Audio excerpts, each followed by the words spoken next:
Hello, I'm Nir Vulkan. I'm an economics professor at the Said Business School here in Oxford. The research I'm going to talk about today is joint work with Professor Åstebro from HEC Paris and Manuel Fernandez, who is a PhD student in economics department here in Oxford. The paper is on equity crowdfunding, and this is something that we are very interested in, and it's part of a big project that I'll tell you a little bit about.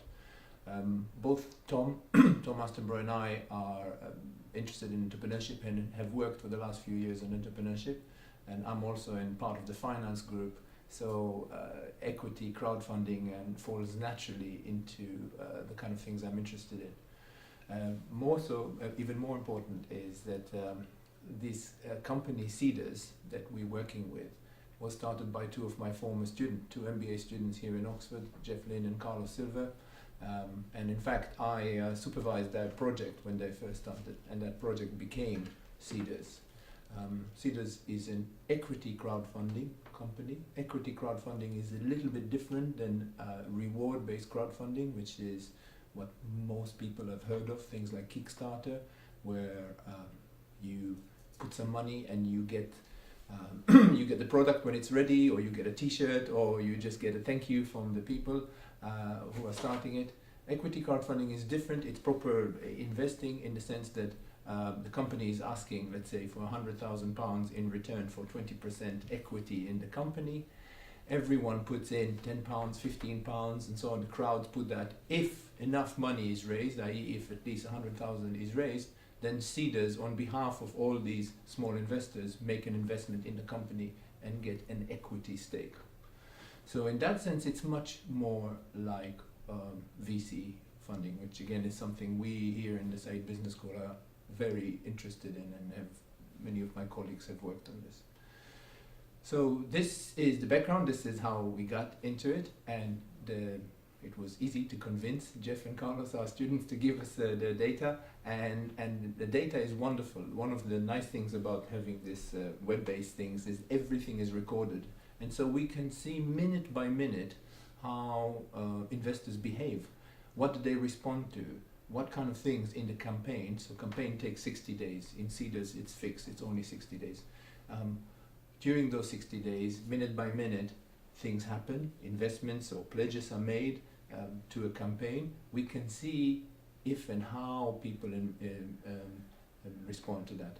Now, obviously the data is anonymous, but we know where these people are located, so we can see whether equity crowdfunding helps investments from, let's say, outside London.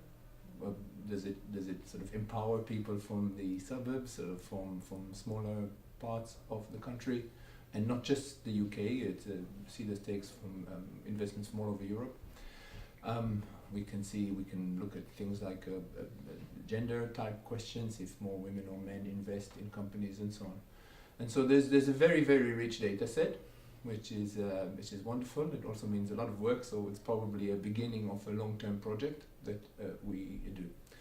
The paper in the JBV Insights, this is the first paper we wrote, and it really contains descriptive statistics of the first 4 years of equity crowdfunding. Now, I should say equity crowdfunding really only happened, or only significantly happened, in the UK, and this is because the UK regulator allowed for this to happen. Because you can imagine this is taking money from little old ladies to invest in very risky companies, potentially risky companies. A lot of these companies will fail.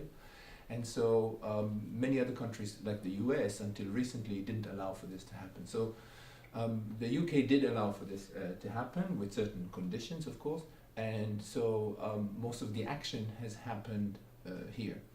Also in the UK, the government in fact encourages people to invest in startups, only in UK-based startups, through very generous tax incentives.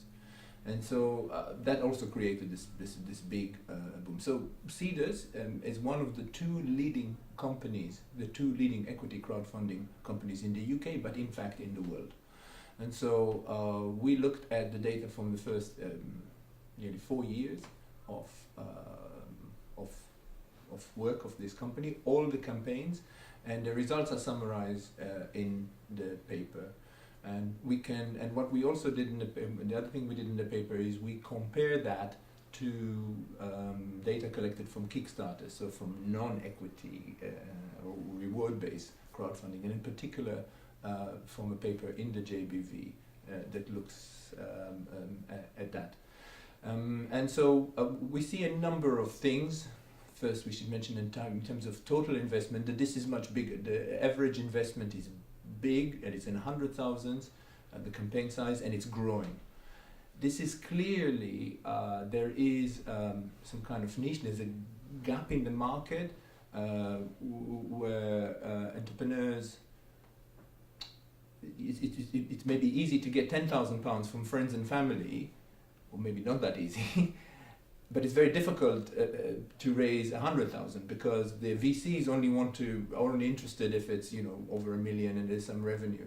And so what Seeders did is they really nicely identified this niche, and so you get a lot of campaigns where people are asking for 100, 200, 300,000 pounds or so, and that's much larger than, let's say, Kickstarter, where people are asking for 10,000 or 15,000. So what we see with the Seeders data, and that is similar to what has been observed in Kickstarter and other reward-based crowdfunding, is this herding behavior. The fact that the campaign, it's very, very early in the campaign, in the first few days you can tell if it's going to be successful or not. And campaigns who don't start will really, really struggle. There's some exceptions, but largely that's how it behaves.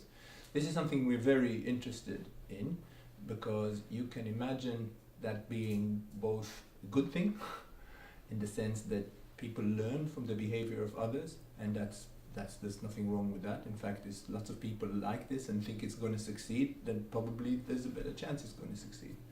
But also we're a little bit worried that people are a bit more like lemmings and just do what the crowd is saying, and maybe, if everybody's going to invest maybe in a company it looks good but may not succeed, that may not necessarily be the best thing. So we're trying to get a little bit deeper in the subsequent research we're doing. We're trying to get a little bit deeper into that by developing econometric models, by digging deeper into the data that we have to look at the behavior of the investors.